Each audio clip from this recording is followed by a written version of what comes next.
Welcome to Voice of Context. I'm your host, Diane Ding. Previously, I'm a VC, have experience in both Silicon Valley and China.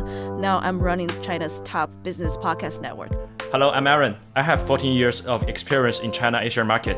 How are you doing? How are you doing in Hong Kong? Still warm. I'm like so cold in here in Beijing. Yeah, I can say that. It's getting colder and colder. Yeah, but it's still warm, nice weather in Hong Kong. So today's episode, we want to talk about something I would say remarkable and historically rare. It just happened in Netherlands a couple weeks ago. The Dutch government used a Cold War era act to take control of Nexperia and oust its Chinese CEO. The Dutch government used national security law that hadn't been used for nearly 17 years. I think it's the first time they're using it to force a change in control at Nexperia, a semiconductor company owned by a Chinese firm called Wintech. So instead of requesting a sale, the government effectively stripped the control from the Chinese founder, which is like such a big debate in China, but I don't really hear a lot of voices from outside of China. I know Aaron visited Wintech back in 2019-ish when the company just acquired Nexperia and a lot of investor confidence. You were actually go into their company, right? Called their headquarters. Yeah, actually, I'm quite familiar with that company. It was like dating back 6 or 7 years ago. So first of all, let me show you a chart. All right. Please take a look at the red circle. During that period of time, the stock prices of Wintech actually doubles, triples, or quadruples. I think it's probably like quadrupled or even like... Even more. That was the time when Wintech acquires the Netherlands company called Nexperia. That really gave them a big jump, the international story. Yes. I can still remember the atmosphere. At that time, Wintech was the star of Chinese semiconductor sector. However, we didn't invest in the company because at that time when I went to the company, the stock prices was already at its very peak level. So I was thinking that maybe we should wait and see because Wintech was trying to do something a Chinese company have never done before, which is try to acquire a European company in a very strategical sector called semiconductor. And no one has ever done that before. And if we go back to the share price, then, well, it's quite obvious if we look backwards, there was something going wrong. And the stock price actually gradually went down until recently. So let me get straight to the point. I think this is a turning point for Chinese companies who are expanding globally. By turning point, I mean it's the complete collapse of phase one for Chinese tech companies who want to go global. As you know, in phase one, the main path is through M&A, mergers and acquisition, where you buy a foreign company and then you use the foreign company to boost your own innovation back home. We used to believe in strategic synergy. However, this path is dead. And now it's the start of the phase two, which means we have to innovate at home first and then going global by building a completely separate supply chain. So this is the start of the phase two. So maybe one step back, let's talk about what Wintech actually's main business are. So they are like typical ODM, like I'm sure everyone familiar with this term. They're not just... I think you should explain a little bit. They're not just a contract manufacturer. They are a design manufacturer. Basically, they can also help you to design hardware products. So their clients, including Xiaomi, including Huawei, and Samsung product, I think. Interestingly, I think around that time, 2017, 2018, in Silicon Valley, I was working for a similar company. They're also a listed Chinese manufacturer. And their approach is not just acquiring overseas company like Wintech. They wanted to invest in Silicon Valley startups. Okay. So I was heading off their investments efforts. They're like already pretty confident in the domestic market and they're really ambitious to go global. Yes, dating back like 10 years ago, 20 years ago, Wintech was the ODM, which is called Original Design Manufacturer. If you take a look at its business model at that time, it was a very low value content business model. It just produced cell phones for Xiaomi and Huawei and company like that. So after 2017, Wintech decided to change its business model from ODM to IDM. They are very different in terms of their business model. And how could Wintech achieve that? Well, you can guess. They achieved that by acquiring a new company, Nexperia in Netherlands. That's what everyone else is doing globally, right? Like you just buy companies, become global corporations. That's Yes. just a standard playbook. The acquisition happened in 2019, so it was originally the discrete and logic division of NXP, which is spun out of Philips. So their Many chip years is, ago. Yeah, their chip is not like cutting edge chips, not like AI chips these days, and everyone's like so crazy about. They only make the essential chips like semiconductor stuff, like a power semiconductor, transistor, old school things. You find them in cars, energy system, chargers, where reliability matters more than performance. So they're low profile, but they're deeply embedded in supply chains. Before Wintech actually acquired Nexperia, another Chinese consortium has already acquired a major share of Nexperia. So you can put it this way. Even before Wintech, the company Nexperia are already controlled by Chinese consortium already. And the total cost of the deal is about 34 billion RMBs, which is a very huge acquisition at that time. Okay, so after buying Nexperia, Wintech becomes the leading global IDM, as Diane mentioned. The product of Nexperia are used almost everywhere, in automotive, in industry, in mobile, and also in consumer sector. So let me give you some key data. The automotive industry is Nexperia's biggest source of income. For the full year of 2023, the automotive business accounts for around 62% of its revenue of Nexperia. And that is why Nexperia is considered to be a very important, crucial player in the automotive industry for the European car makers. Yeah, maybe that's why Dutch government are trying to take back the control over, because the automotive industry is crucial. Also, they're actually saying the Wintech is asking Nexperia to sell it to Russian car companies. So that is one of their evidence for national security threats. Yeah. Okay, I think nothing like this just happens overnight. It has been brewing for a very long time, and then suddenly it all comes to the surface at once. There are decades where nothing happens, and there are weeks where decades happens. Yeah, before this big incident, I mean, back in July 2021, a couple years after Nexperia got acquired by Wintech, so they were trying to acquire this UK wafer fab called Newport Wafer Fab in the UK. They're the largest semiconductor facility in South Wales. At that time, it didn't raise much public attention. By November 2022, after a national security review under the UK's National Security and Investment Act, the British government ordered Nexperia to divest its majority stake in NWF.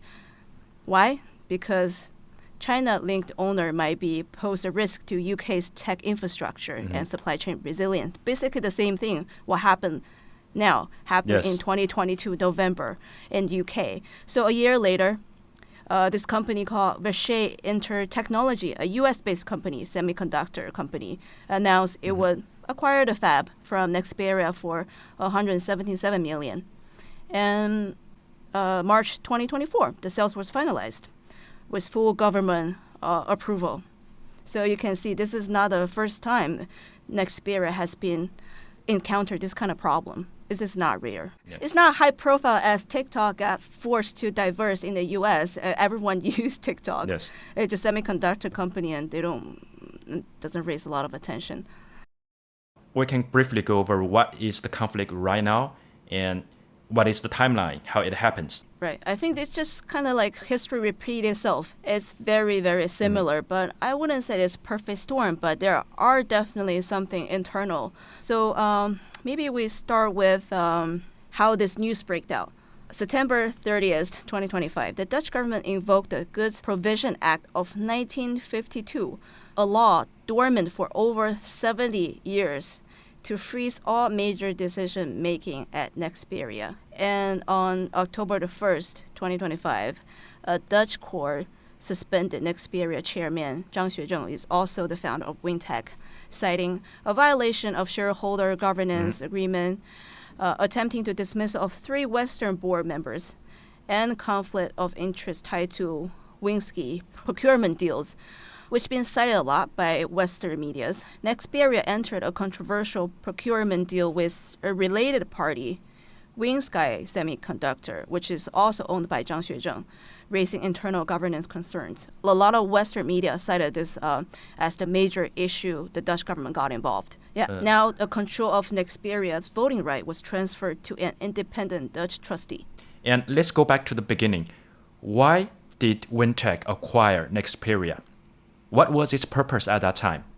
Well, the first purpose is to transform its business model from ODM to IDM, which is from a low value to high value. That's first the purpose.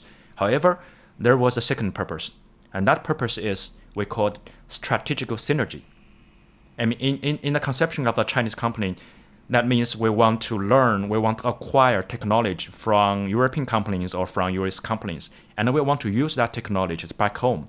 So after the acquisition of Nexperia, Wintech tries to build another subsidiary, which is a chip manufacturing companies back home in China, using some of the technologies from Nexperia. So that is the controversial part, and that is also what Diane mentioned previously as related party transaction.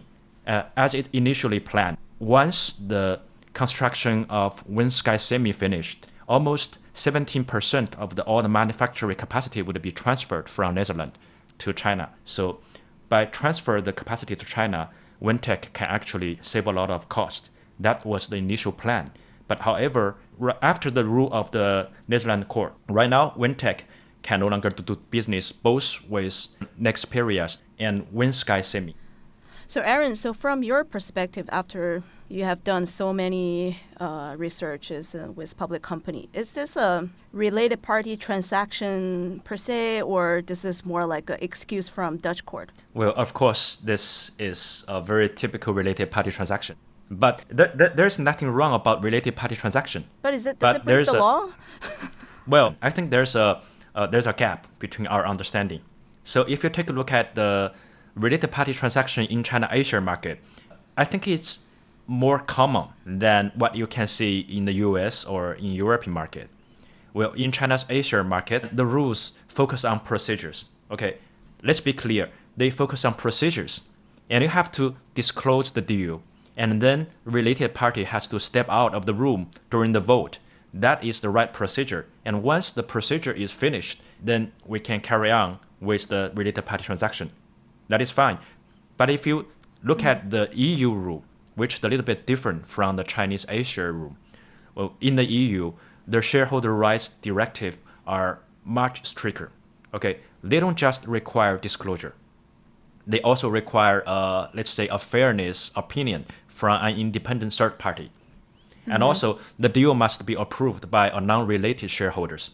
Okay, which means the controlling shareholders actually have very limited options to push it through. But in China Asia's, they don't have the right to vote, but they can actually influence the procedure of the vote to get what they want eventually.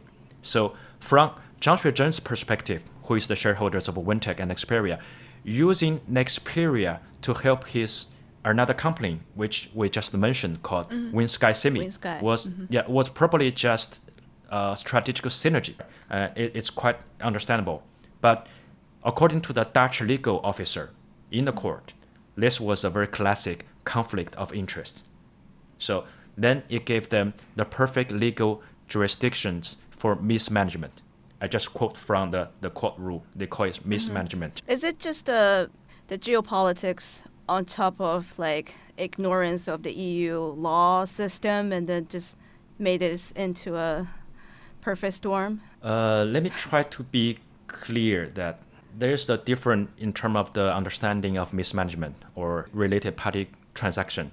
Right. As we mentioned, in China, it's all about procedure. If the procedure is justified, then the outcome is justified. So if you take a look at the conflict, the nature of the whole conflict, I would say it's more like a political bargain. So mismanagement was the legal pretext, but weaponized justice was the real motive. And it was both. But there's a difference in terms of the level. So as we discussed, the mismanagement, because there's a massive gap in corporate governance cultures. Zhang Xuezhen's related party deals did legally constitute mismanagement in the Dutch court, but it was a legal pretext. And we look at weaponized justice, I think that was the real motive. Let's be real. If it were not for geopolitics, this kind of dispute could be settled by the board of directors, right? It would never escalate to the state of using international affair. Right. You don't have to do that. As you mentioned in the very beginning, the Dutch court actually using our Cold War era emergency law, and that law has literally never been used after the Cold War at all. Right. Yeah. Right. Let me put it straight. The primary goal of the Dutch government was to de-risk Nexperia's control before the U.S. sanctions kick in. We can discuss what was the U.S. sanctions later on. So let me put it simply this way. So if no such related party transaction happen, there will be some other things happen in a company that will cite this law. I think you are right. Back in September 2024, the U.S. Department of Commerce added WinTech to its entity list. If you don't familiar with entity list, so it's like a technology blacklist. Once listed, the company must obtain a license to purchase U.S. critical technologies. Yeah. But these licenses are often denied. So WinTech was on it since last September. I think this time after this instant breakout, and China's commercial department and all the government media are saying this is the Dutch government under U.S.'s pressure. It's nothing else. This is what the Chinese media and the government official says. That's one side of the story. Let's remember there's a very important conception called extraterritorial trap of the U.S. And I think that's also the real motive behind the thing. That was the Dutch action was really, a defensive move, and it was made under the pressure from the U.S. If you remember back last year, 2024 in December, WinTech was added to the U.S. entity list, as Diane mentioned. So for the entity list, there's just something very serious. It's called penetration rule, right? Penetration rule. What is penetration rule? The rule expanded export control to any subsidiaries that is more than 50% owned by the listed entity. Then the subsidiary would be penetrated. It would also be considered in the entity list. Okay, just in that way, Nexperia, as we mentioned, was a wholly owned subsidiaries of WinTech. And if WinTech is in entity list, then Nexperia should be put in the entity list as well, right? So you have to prove that Nexperia is free of Chinese control. I mean, why? Because this is a Chinese investor pay for it and then has been running it and then make the company profitable. I think they actually turn a profit since they acquire Nexperia. That's the funny part. If the Dutch government or the Dutch management team can prove that Nexperia is free of the Chinese control, then there might be able to be exempt from the U.S. entity list rule. How do you prove that, right? Your shares are owned by WinTech. There's only one thing you can do.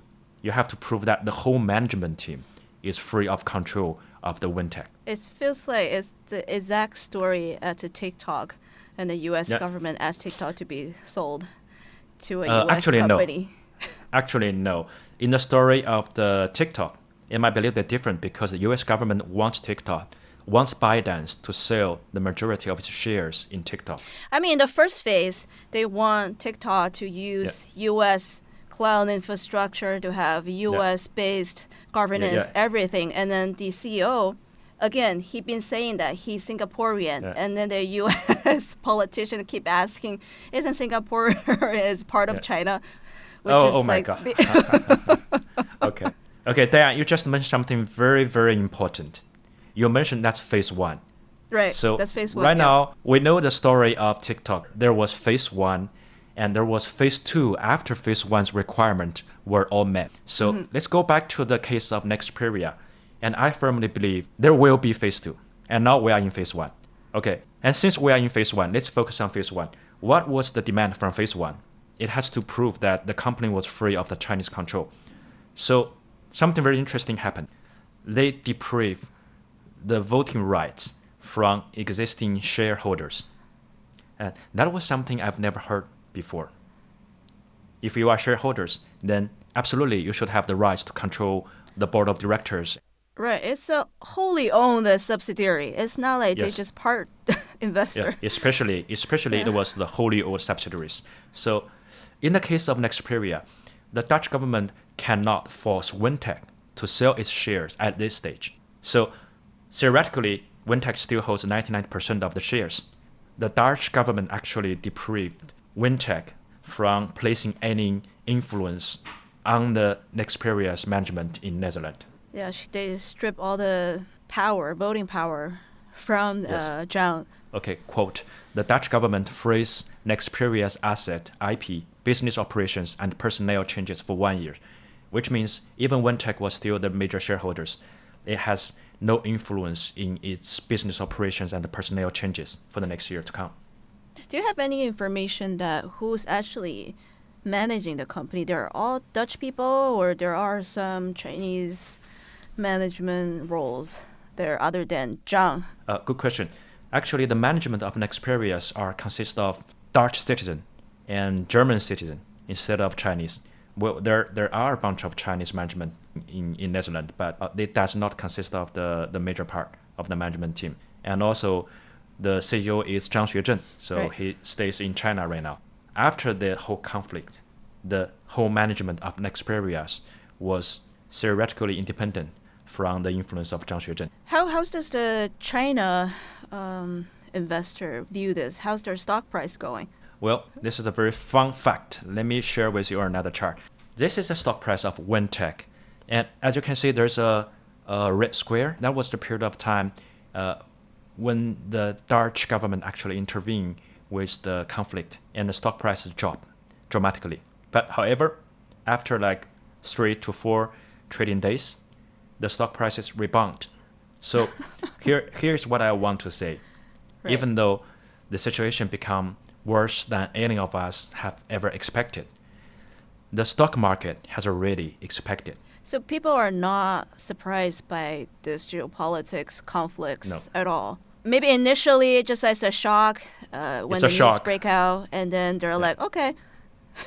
Okay, that's what we expected. Let's go back to another chart, the previous chart of the stock price. After the acquisition of Nexperia, the stock price of Wintech reached its peak like 6 Right. years ago. And after that peak, the stock prices of Wintech declined dramatically for over a very long period of 5 years. Right. And if you take a look at what happened in semiconductor this year, well, that is a boom market for semiconductor. Almost every single stock I know in China Asia market doubled, tripled during this period of time.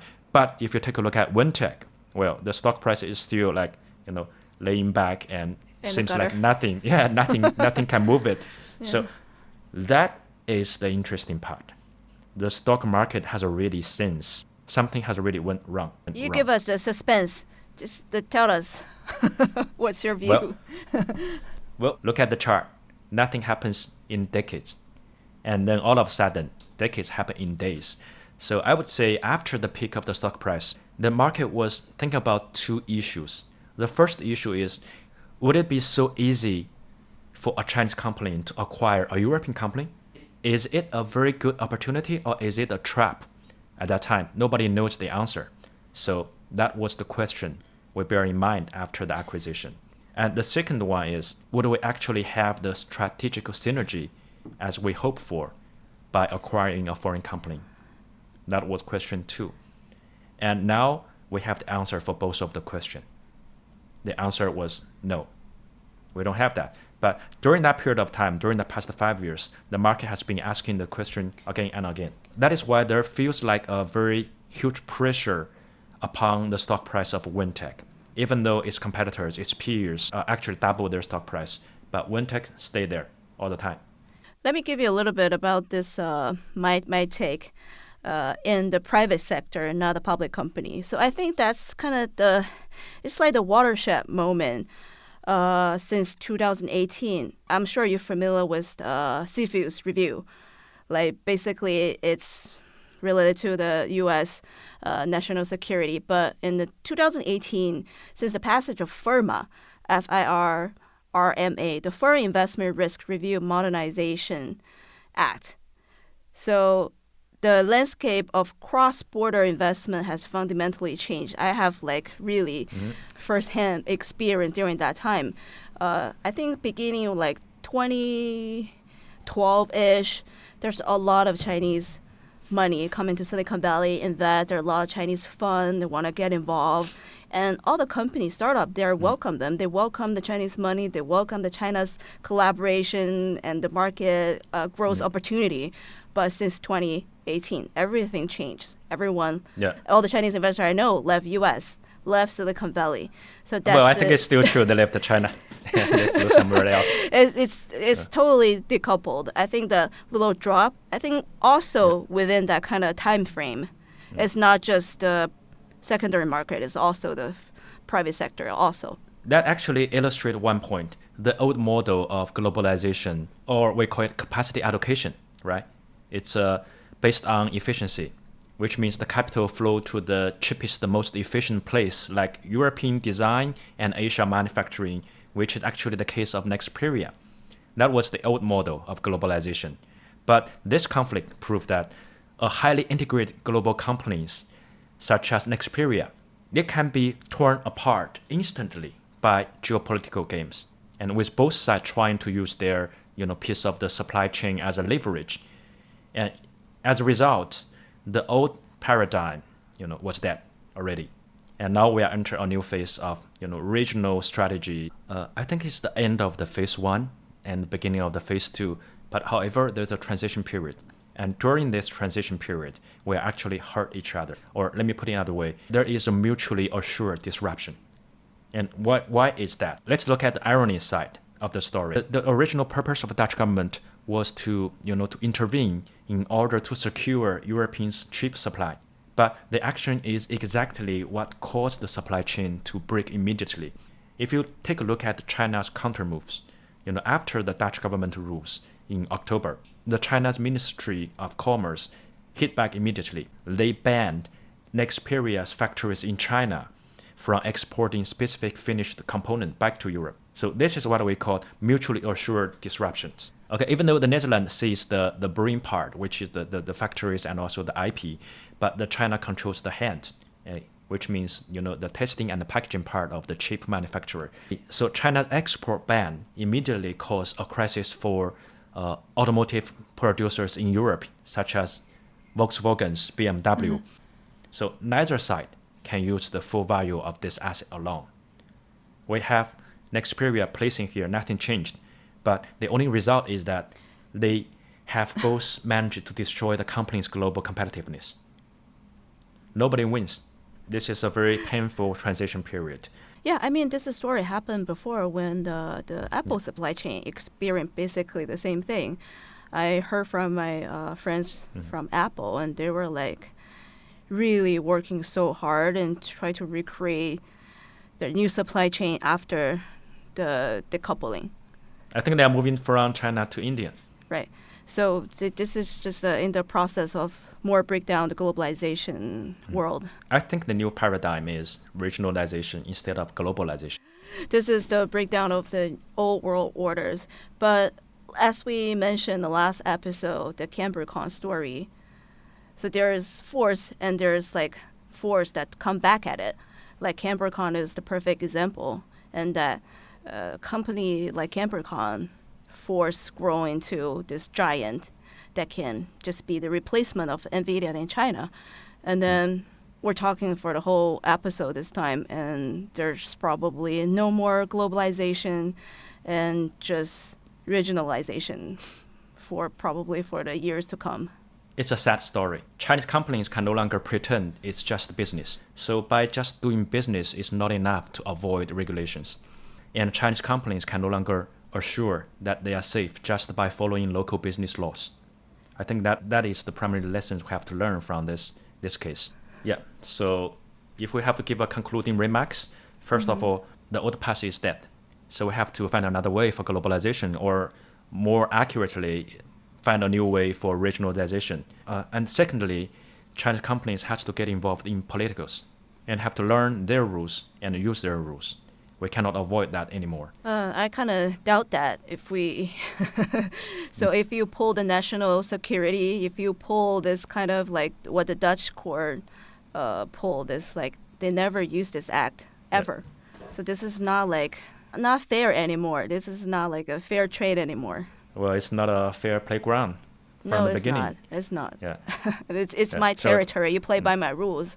If I don't like you, you cannot play in my territory. This is simply Yeah. as that. It's a tribalism. From my previous observations, for a very, very long time, Mm-hmm. Chinese companies actually stay away from politicals. And that has become the way we do business. But if we want to do globalization, and if you truly want to get involved in their local business, you have to involved in their politicals. Aaron, thank you for the detailed explanation and analysis for today. I don't know, it's kind of like a sad ending that I'm sensing here. If you like this episode, please let us know, and we'll keep following this Nexperia news. I think there's going to be a very important conference with President Trump and Chairman Xi. So we'll see what's going on after that. See you next time.